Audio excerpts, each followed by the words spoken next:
India, a country that was once under the British rule for over 200 years, fought for its freedom through various means. One of the ways in which Indians fought for their freedom was through the formation of the Indian National Army, INA. The INA was formed in the 1940s by Subhas Chandra Bose, an Indian nationalist leader. During the Second World War, the British Indian Army was fighting for the British Empire against the Axis powers. However, many Indians were unhappy with this and wanted to fight for their own freedom instead. Subhas Chandra Bose saw this as an opportunity to form an army of Indians who would fight for their own country. Bose traveled to Germany and Japan seeking their support for his cause. In Japan, he met with the Indian Independence League, which was already formed by expatriate Indians living in Southwest Asia, and convinced them to support his idea of forming an Indian army to fight against the British. In 1942, Bose and her supporters in Japan formed the Indian National Army. The army consisted of Indian prisoners of war who had been captured by the Japanese during the war. Bose gave the soldiers a sense of pride and nationalism,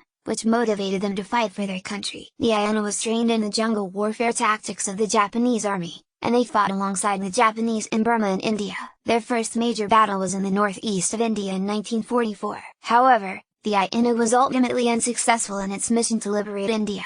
Despite their failure, the INA and Bose's leadership had a significant impact on the Indian independence movement. They showed that Indians were willing to fight for their freedom and that the British could no longer assume they had the loyalty of the Indian Army. The INA also demonstrated the potential of an Indian army that could defend the country against foreign invasion. In 1947, India finally gained its independence, and the Indian National Army played a small but important part in this victory. Bose and the INA will always be remembered as a symbol of Indian nationalism and their contribution to the freedom struggle. India's journey to independence was long and arduous, but the formation of the Indian National Army was a key moment in the country's struggle for freedom.